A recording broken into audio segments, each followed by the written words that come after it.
Hello everyone, this is Nick Peters, the Gaming Theologian, and I affirm the virgin birth.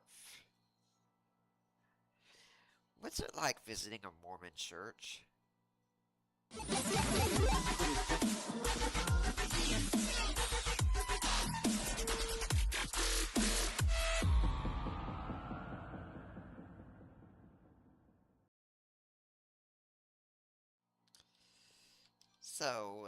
A few updates. I am still working on making short-term videos for everyone who's interested in that. We are still going through Final Fantasy Legend 2 here, having some struggles in this part, that's fair to say. But that's okay. Also, we're going to make it through. And, see, I'm trying to remember if there was anything else I need to say. Yeah, I can't think of anything at the moment, so we're just going to go on with that then. But, this past week, later in the week, out of blue, I was very surprised that the Mormons reached out to me again, and they wanted me to go to their church. Which I said, sure, okay. And I let my own church know about this, to which at least one person reached out to me and said, hey, how did it go? And I said, come see me at work, and I'll tell you about it. Although now I'm thinking I can just send them this podcast, and that would be sufficient to tell them about it. But, anyway, I've been to a Mormon church before, so this was nothing new. And when you go to a Mormon church, generally, yeah, people there, for the most part, are very friendly. I mean, no one was rude to me. I even, at one point, had far in my pocket, I carry a Mario patch with me that contains mints that my dentist approves of. In fact, even recommended to me. Okay, we had someone turn to stone, so yeah, we're going to restart from the title there, because I don't have anything to do with that. This is when the game gets much more annoying. And they found my pouch for me and brought it back to me. That was very nice. Someone had already found it and we just set it aside, okay. They didn't really do anything much with me during the service, which was a fine thing for me, because generally I like to be left alone.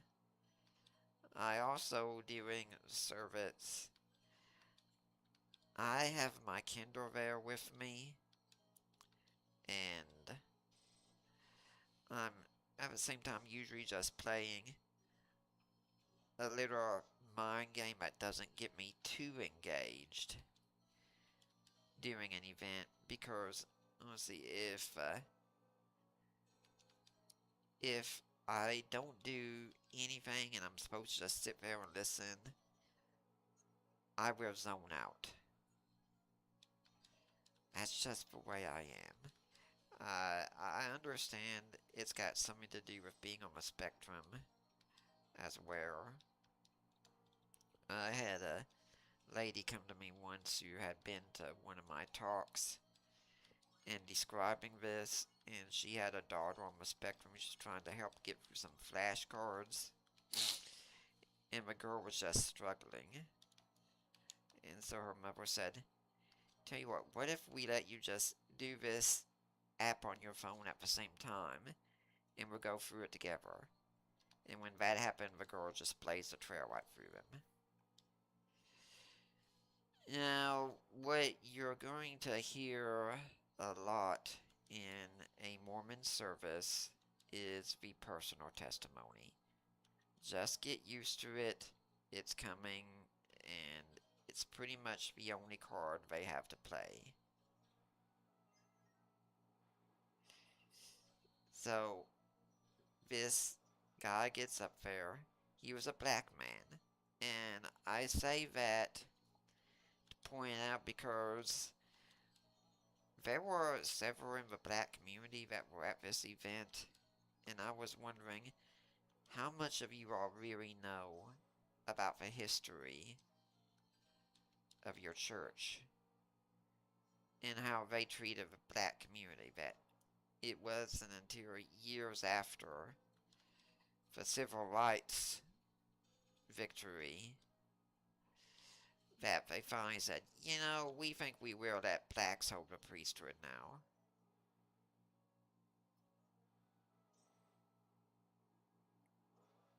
Okay, we're trying to make sure that none of us turn it stone good. So, how many of these people knew about that history? Probably not a lot. Odds are your average Mormon who comes to your door doesn't know a thing about it.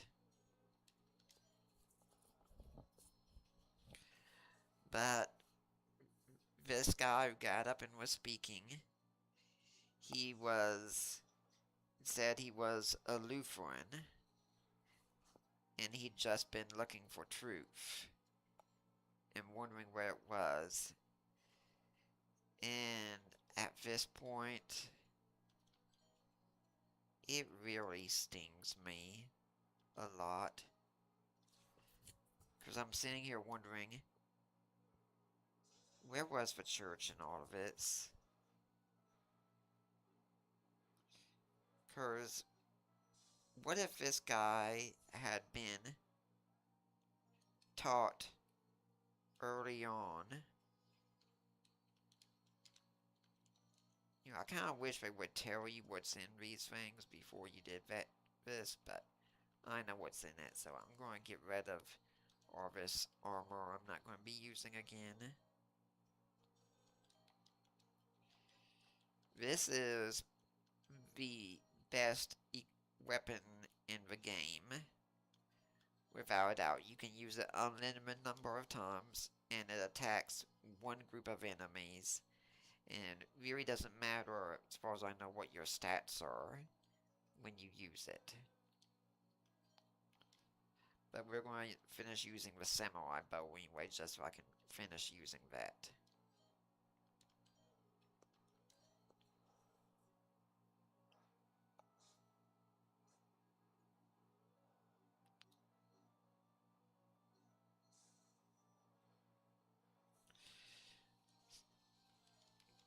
So, if you're in ministry, and I say especially if you are in youth ministry, you need to be paying attention to this.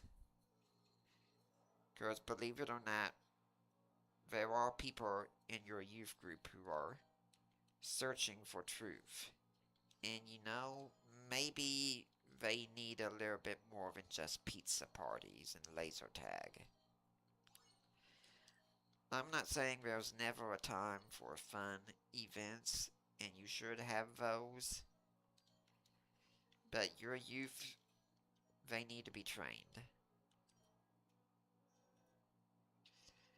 And our youth are not being trained.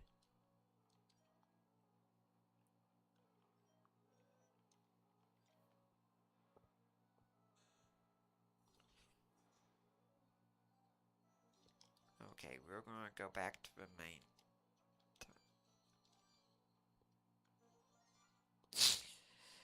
Our youth need to be equipped. I remember when I was growing up in the Methodist Church, and I know the Methodist Church has really gone down here a lot lately, but I'm not saying this as a slam on the Methodist Church. But I remember I didn't go to these events because being on the spectrum is just wasn't the kind of thing I could handle at the time. But they went to these events. I think it was called Resurrection. And when these kids came back, they were super excited. They were all on fire for Jesus. They wanted to share the good news for about a week. And then that was it. And even back then, before being trained in apologetics, I could tell, yeah, something seems wrong with this picture. We cannot depend on our kids just getting an emotional high and thinking that is going to last and that is going to sustain them. Because our kids need more than just strong fears. And along those lines, when this guy was speaking, he spoke about things happening and how he interpreted them as signs. And what really concerned me is that is the exact way I hear Christians speak regularly. That X was a sign happens all the time.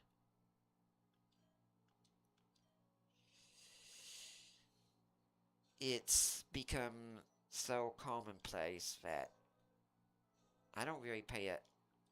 It kind of goes in one ear and out the other. That Christians, too many of us, claim far too easily a divine inspiration for something, and it's not.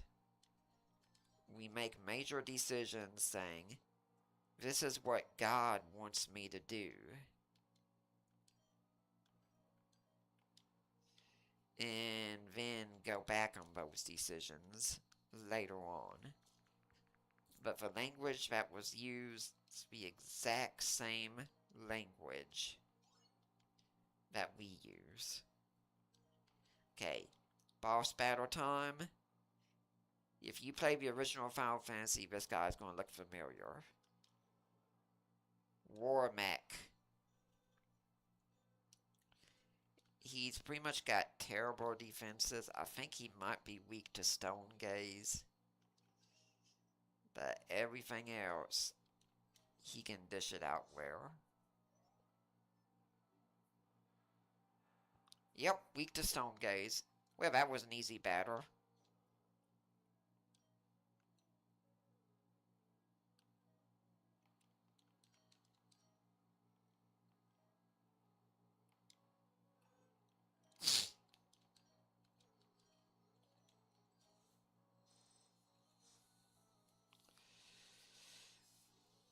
We have to be on our guard in all this, because we cannot be making major decisions based on our emotions at the time. Heart. And we are going to give that to our tank.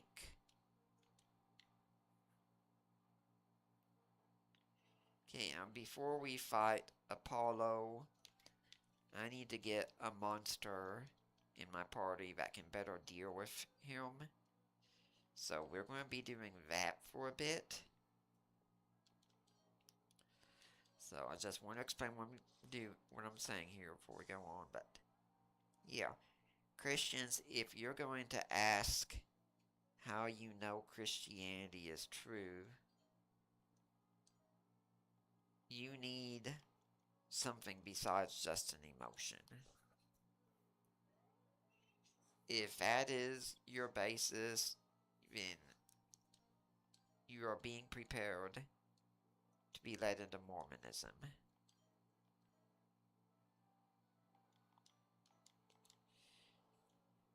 Generally what I'd like to get is something with a beam attack here, like a Watcher, but we'll see what happens.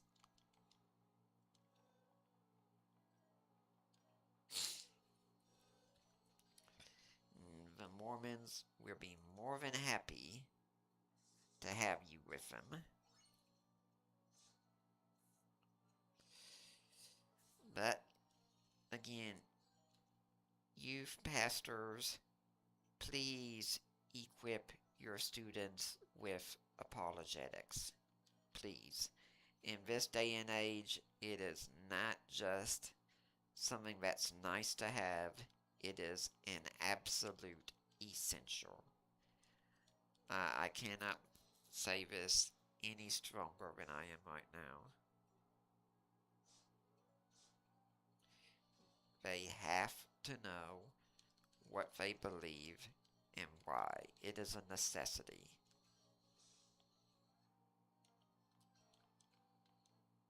Unfortunately, my monster has died now, so...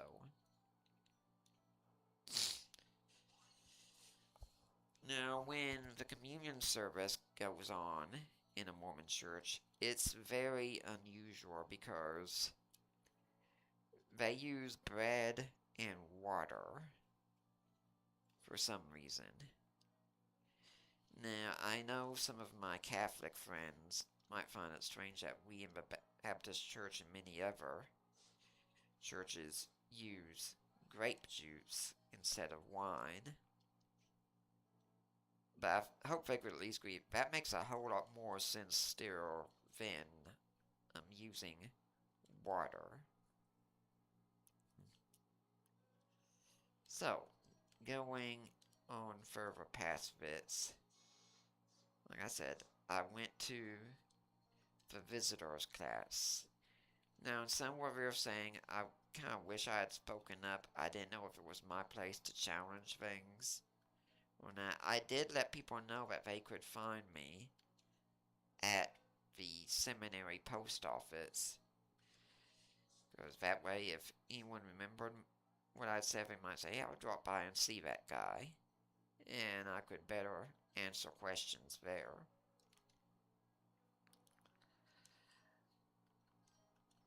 But, anyway, we all went around and introduced ourselves, and all I said was I worked at the seminary post office. I didn't say anything to make myself seem super intimidating, because it's a fine line you have to walk with Mormons, because you never know what could get them to be super hesitant about you.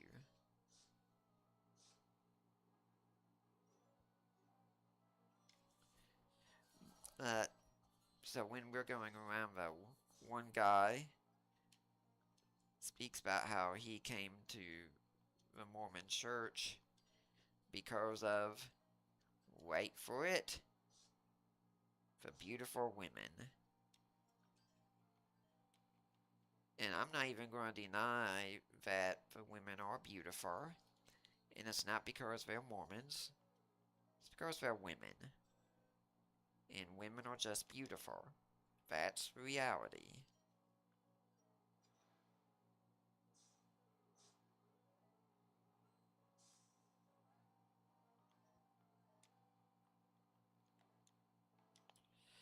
But this, again, leads me to a warning. And this is especially so for men out there. I'm not sure how many of you all might have noticed this, but women seem to have an ability to get men to do things they wouldn't normally do. It is extremely fascinating. And these can be good things, or these can be bad things. My ex-wife, for instance, after we got married, she had a very strange power to get me to do things that normally I would have been very hesitant to do. It's awfully strange, isn't it?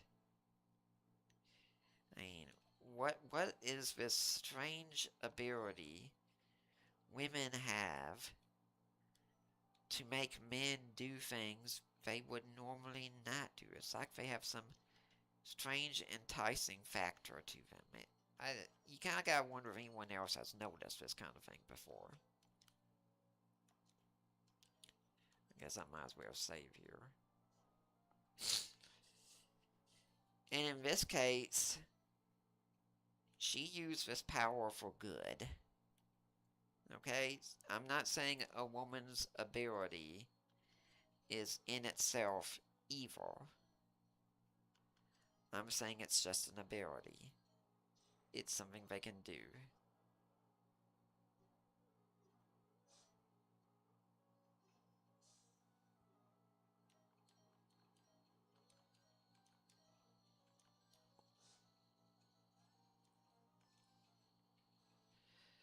But in the case of my ex-wife, yeah, she used it for good. When I was in Bible college, had a class that we were all supposed to give testimonies at one point.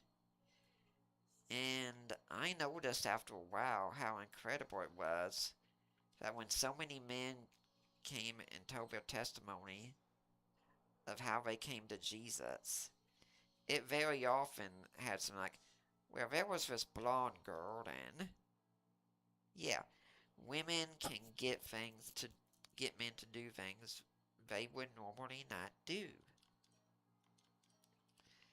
And Adam DeMeyer, in his book Almost a Mormon, one of the things he describes being very appealing to him when he went and visited Utah was the Mormon girls. They were really cute.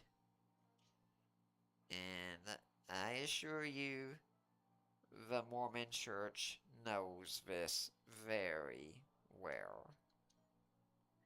And they want to use it. Now, personally, I can't blame them. Because if they want to get people into their group and using female beauty gets them to do that, that's what they'll do.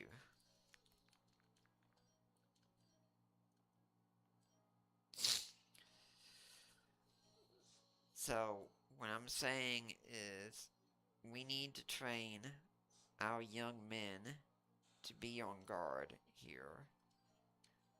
Because, I mean, of course, women can be prone to temptation as well. But for men, this is a much bigger deal a lot of times. And we have to be ready for it. We have to be prepared. Men need to know the kinds of women they should be seeking to pursue. This is even a warning that goes all the way to the book of Proverbs. The idea to not be led astray by the beautiful woman. Just read Proverbs 7. It's right there.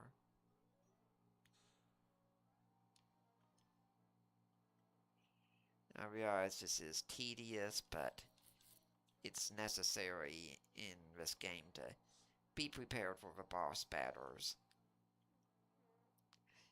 Now, Christian women, this is what I'm going to encourage you to do.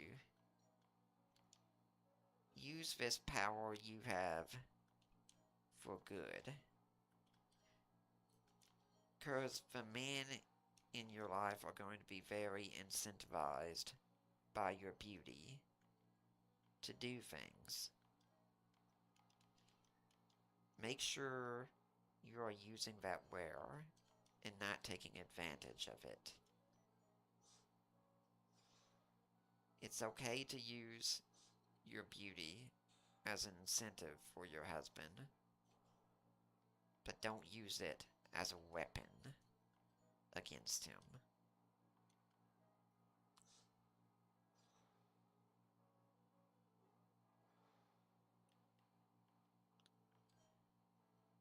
Glad we saved there.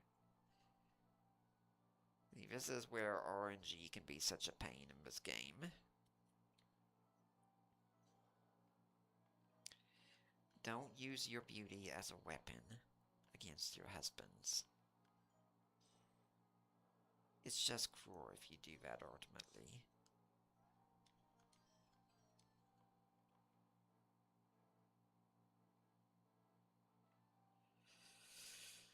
So, going on past that point, there was a time that they were talking about how we are to live, and they started talking about pre-existence, which is something Mormons hold to.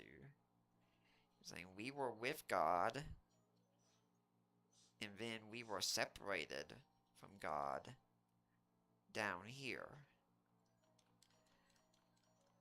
And really at this point, I was thinking a lot about Plato's analogy of a cave, and how much it seemed to apply at this point. It was saying that we were brought to this world from a state where we had known God, and then we lost that knowledge. And that's, in many ways, Plato's analogy of a cave. Now, this is not to totally bash Plato. As a good Thomist, there are parts of Platonism that I do agree with, even if I think he got it wrong to some degree. I think he laid the groundwork.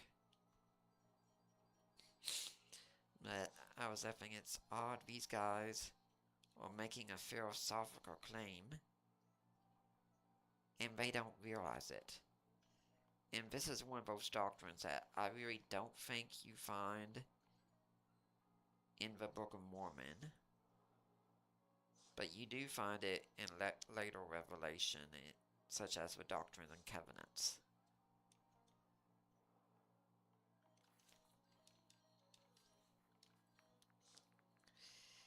But everything that was said was just treated as if it was a given.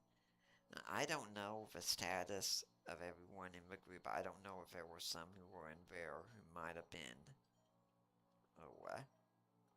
seekers, as it were, and if some were outright if there were just full Mormons in there, I don't know for sure. But I know no one was challenging this. Okay, I think at this point I might just stop with all this and go right on ahead. Okay, we do need to buy some other things here.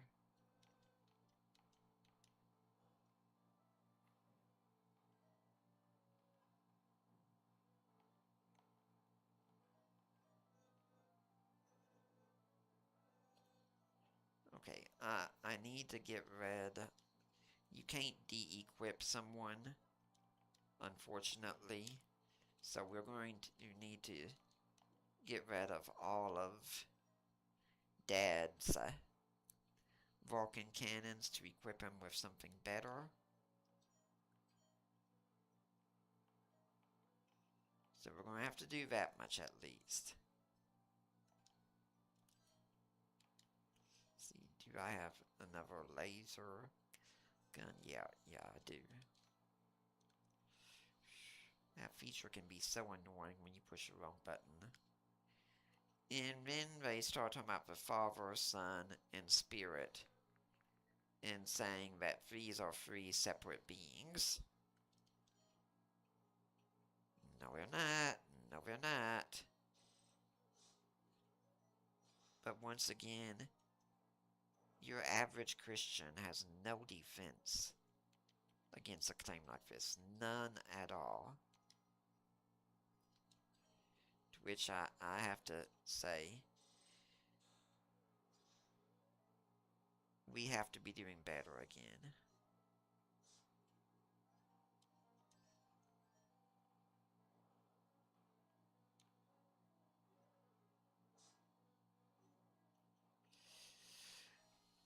Most Christians do not know how to defend what they believe.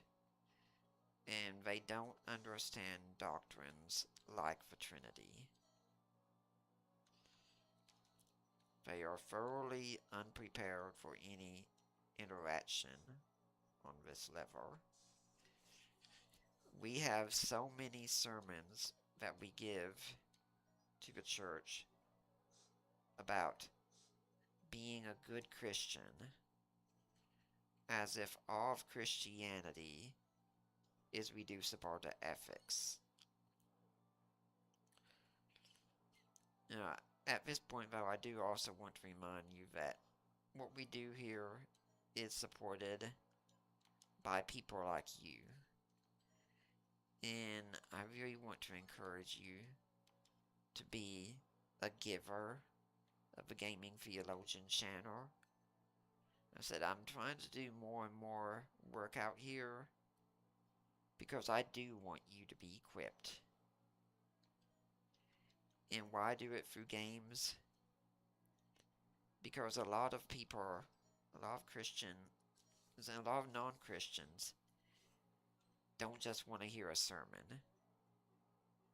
I don't just want to hear a sermon. But give them something they enjoy, and they could be more prone to pay attention to it. And so what I try to do is talk about a topic while giving you something you can enjoy paying attention to. A way that we can all come together to share our interest in gaming, and so that Christians can be prepared to give an account as well, and non-Christians can see us and think, hey, these guys are kind of cool, actually. And I do want to, since Apollo uses the Aegis to give him protection from physical attacks, I do want to get a monster that can give non-elemental damage of some sort that's not physical. So we're going to be working for that here.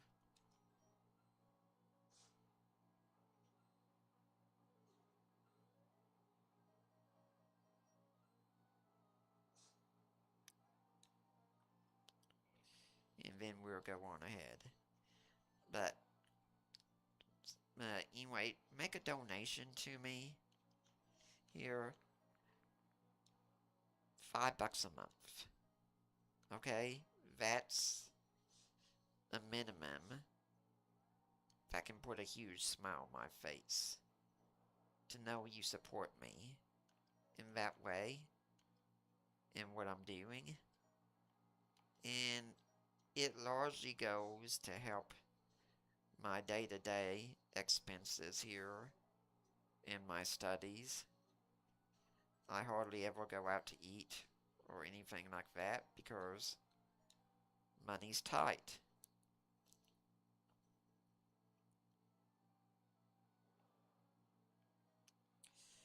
So you really don't have to worry about me doing something frivolous with anything you donate to me. I treat it as a sacred trust. Okay? Now, I do also have a Discord set up.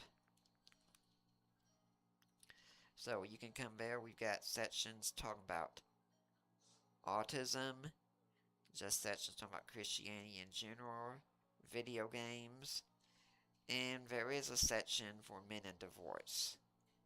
As I've said several times before, yes, I know the women need help with divorce also. But seeing as I'm not one of you, I can't really speak on that topic for you. I speak to help fellow men who are going through this. There's plenty of resources for women, so this is nothing against the women, but I just don't think it's appropriate for me to be speaking that way on marital topics to women.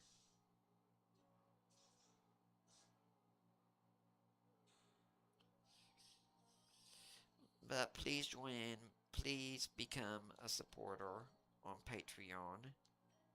It means so much. So now going back, we talk about ethics a lot in the church. We talk about it in avoiding sin, living a righteous life, and that's good. But we need to realize those ethics aren't just floating in the air.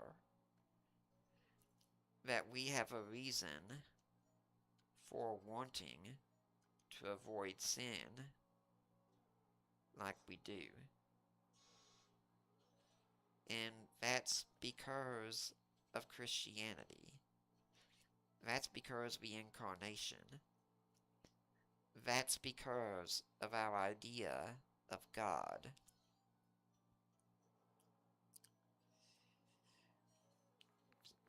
Several years ago, on in a tragedy, we knew it was coming, but it was still tragic when it happened. My grandmother passed away. You know, I was ordained at the time. I'd still like to be fully ordained someday. But I'd had an ordination then. And I was one of three assigned to do her funeral. Okay? Now, first off, in speaking about how we need to have proper doctrine, her pastor was one of the people who got up, and during his talk, he actually said, right now she is experiencing the power of a resurrection. To which I was sitting back behind him and thinking, Pastor, I don't know. Maybe it's just me, but I'm pretty sure her body is down there still. That is a very bad doctrine of resurrection. It is not at all what Christianity means when it uses the term resurrection. We don't just mean a person is experiencing an afterlife. We mean that the person is going to come back in the body they died in and live again. And for my grandmother, that still hasn't happened yet. The resurrection has not yet come, but we live with a hope that it will. In the same way, I had an aunt who passed away, and I went to her funeral with my now ex-wife and my family, and the pastor, I considered him super annoying. Because he was talking about, oh, I came back from my vacation to do this funeral. It's like, I don't care. Don't try and tell me how great you are. I came to hear about my aunt. I didn't come to hear about you. But he's going through his whole sermon, and he is not saying a single word so far about the resurrection. And then towards the end he says, but then we turn to that great epistle of 1 Thessalonians. Okay. This could be interesting. And we get to chapter 4. Ooh. Getting better. Getting better. And we see the blessed hope of the Apostle Paul. Yes. Yes. Yes. That we will see our loved ones again in heaven. Slump back in my chair, defeated once more. That was not the blessed hope of Paul. Now, Paul was sure we would see our loved ones again, but he thought of it in terms of resurrection. Now, did he hold some sort of life beyond the grave? Yeah, he did. And I think he believed that we would be conscious in that life. I don't think he held any soul sleep or anything like that.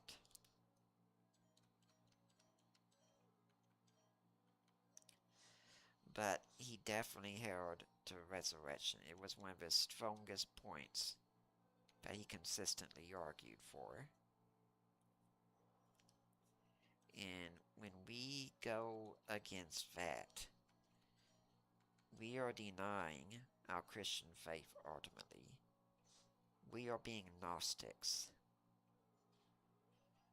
Now, I'm very fortunate that I do go to a church that we do teach on these matters, but not all churches are like this.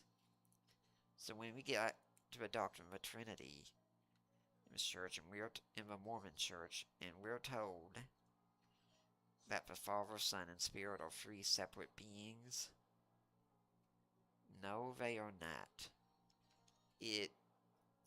For the huge, overwhelming majority of cults out there, the dividing point for us often is the doctrine of a Trinity. Jehovah's Witnesses outright deny it. Muslims, to which they could be considered actually a cult of Christianity, deny her again.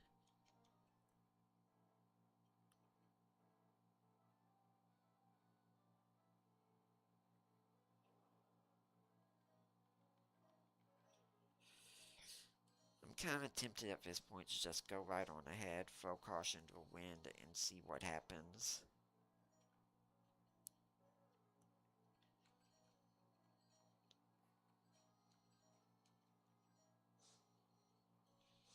So let's just finish this battle and go back, heal up, and then we'll go fight Apollo. Of course, if we fight any enemies along the way, well, that's okay too. No, we're not running.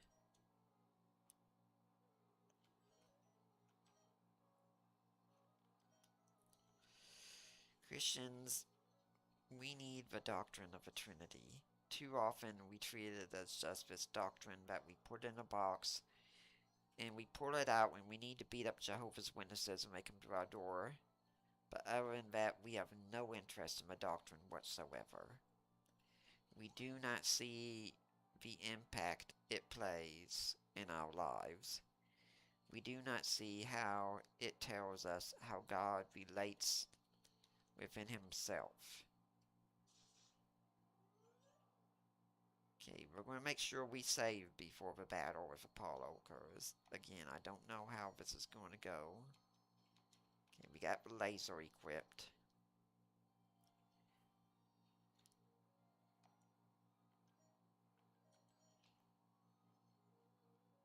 Stop, don't use a magi. Captain, were you alive? Using the power of magi is too dangerous. Apollo, stop it. Who do you think you're talking to? Besides, it's too late. I already used a magi. Now wait and see what happens. Then we have to defeat you before that.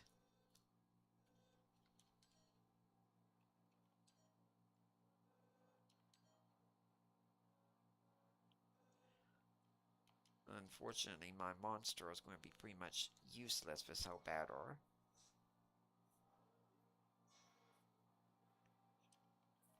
My mutant, on the other hand, is going to be able to do tremendous damage.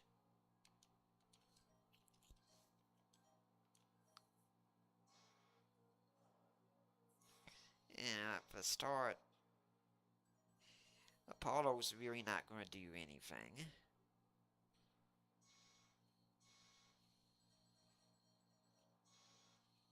So we just want to lay on as much damage as you can. You can tell the music hasn't even enter the battle music yet. And now it's getting ready to come.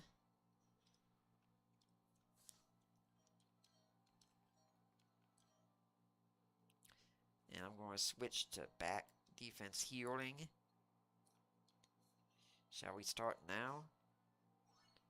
Okay, so my monster fell, but since he was useless, that's kind of okay.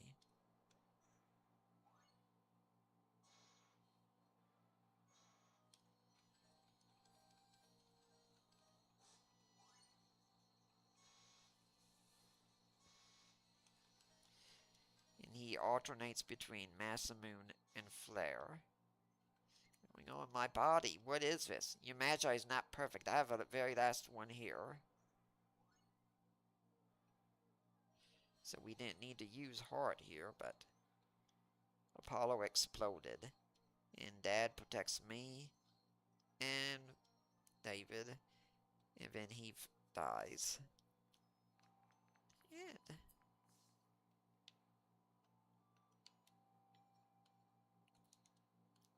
don't leave me. Can we do anything in Magi? Can't we do anything in Magi? Right, let's do it. Don't. We can't tell what's going to happen, though. Go ahead and use them. Do it. We believe in force. It's all yours. No. I promise Mom to go back home with you. Now, let's do it. Who are you? I'm one of the ancient gods. What's happening? Oh, you don't have to tell me. I can read your mind. I see. Reverend, save my dad. Okay, he'll be alright now. Thank you. Maybe you really are a god. Not really, but it doesn't matter. We've got to do something about this shake. This might really ruin the world. Aren't you a god? Can't you just stop it? No way, not from here. I've got to go to the center of the world. So I'm gonna get involved myself. You, why don't you come with me? Let's see, I'm too big to move around.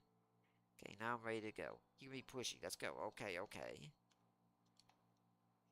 Yeah, Isis is your most powerful companion at this point.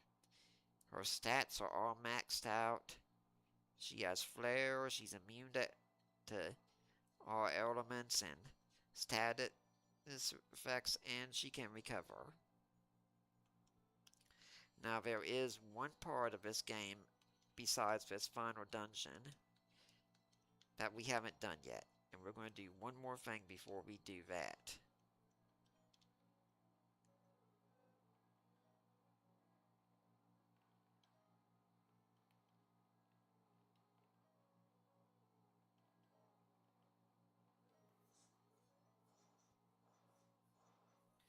And apparently I need to change my party order now.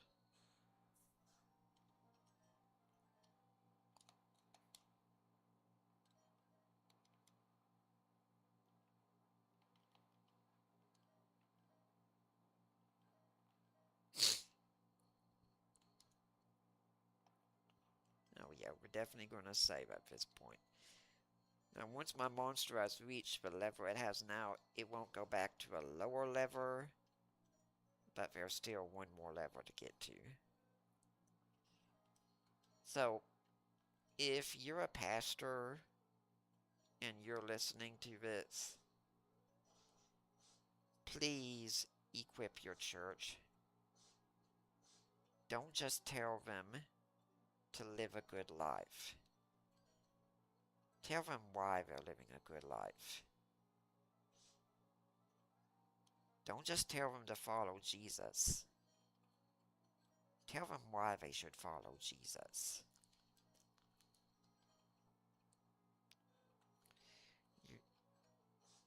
You need to be equipping your church every Sunday like they're about to go to war.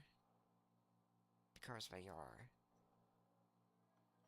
Especially the children that are in the church. The youth, they are the most at risk. And they need to be ready for what's coming. I've said your church needs to, Christians at least need to have a doctrine of the existence of God, how we know God exists, and how we know Jesus rose from the dead. But Pastor, you need to go beyond that too.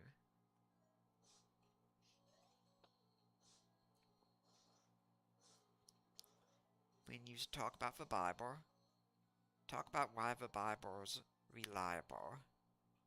Talk about where it came from.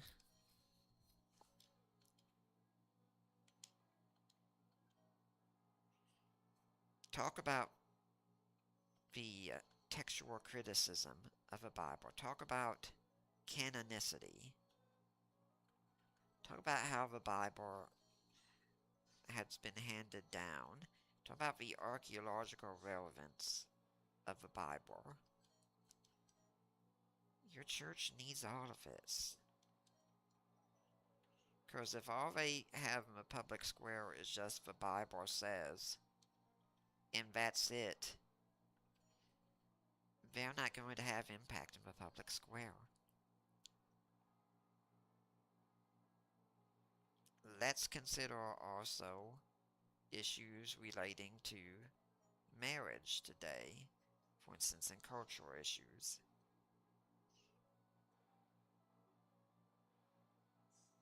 If the argument that they're bringing to the table when it comes to cultural issues, say in rejecting the redefinition of marriage, is just the Bible says, they're not going to last. Sorry, but it's true. They need more. They need to know not just what the Bible says, but why it says what it says.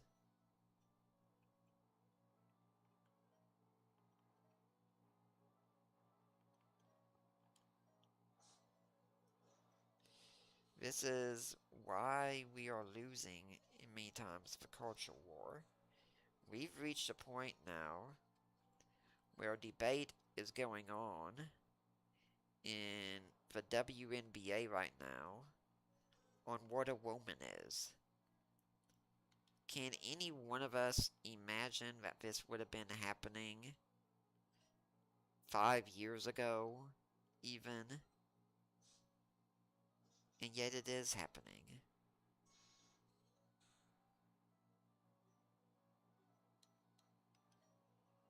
And why is it happening? I don't think it's because of anything the non-Christians are doing, really. Non-Christians are going to do what they're going to do. I think the real reason it's happening is because Christians drop their guard. Christians stopped being the people they needed to be.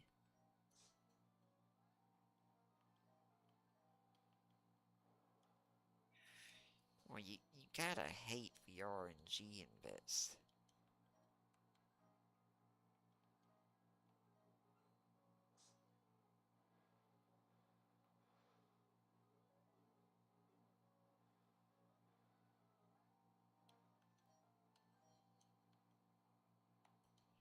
Okay.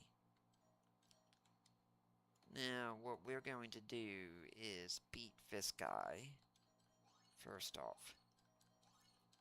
Because right now, our monster is at the next last level, where you beat this guy and get his meat. He's guaranteed to drop it. Your monster gets the final level, and that will always stay that way. It will always be the same. And there's 2 monsters like this in the game. So, if you have 2 monsters in your party, you're guaranteed to get the drop that you need.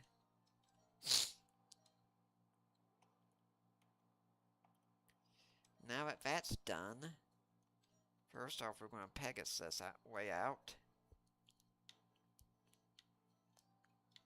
And this is the very first town that you went to. Look and see, can I sell anything? it's risky, but I'm going to sell those things. Don't really care for that armor.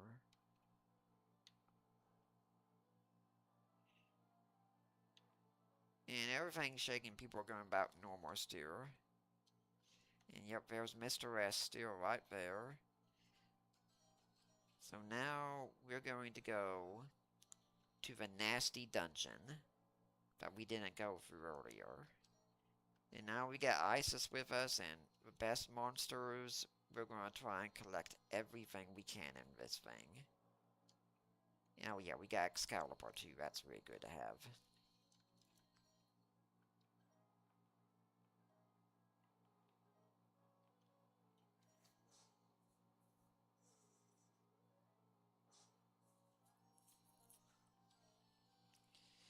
Yeah, no matter how weak the monster is, whose meat I eat, I'm not going to go lower in level than what I'm at right now.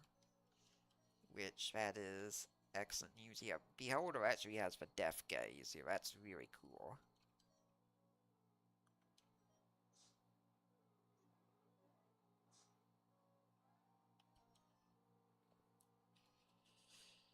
So, pastors, please be equipping your churches. If we do this, we can have our revolution. If a church is equipped to face the world, we can change our culture around. I'm not saying, for instance, don't vote in politics. But if the impact of us on our culture depends on whoever wins political power, then we're really saying that the political world has more power.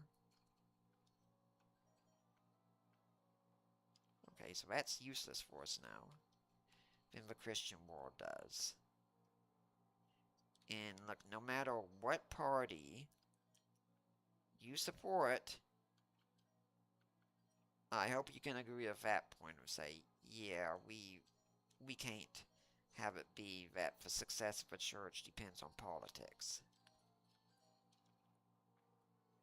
Because keep in mind, the church rose and was much stronger in a world that was politically opposed to it.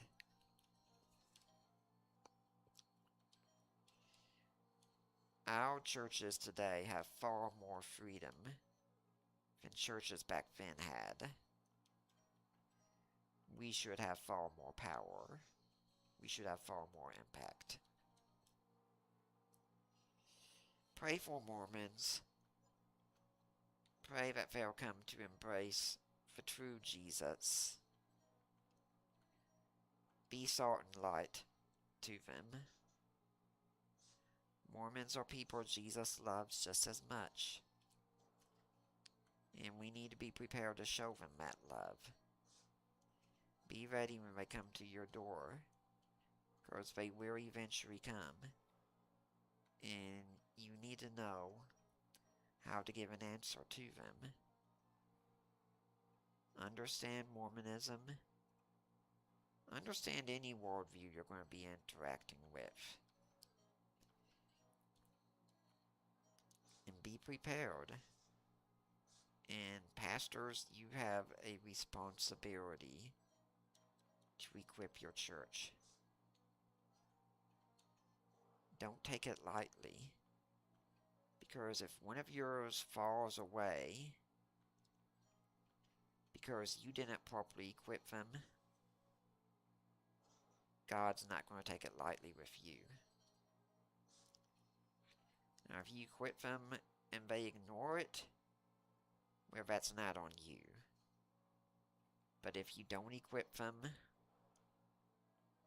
that is on you. And you must answer for that.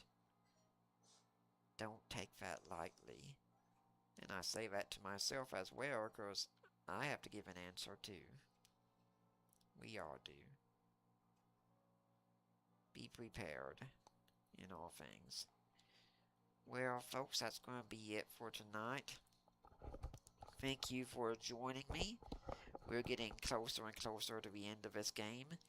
Could be we might finish it by the end of the week. Definitely by the end of next week. I don't know for sure.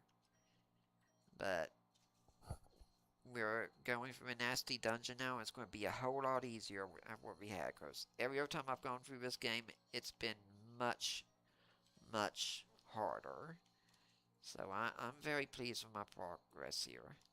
For now, I am Nick Peters, the Gaming Theologian. I affirm the virgin birth. And remember, whatever you do, do it to the glory of God, even your gaming.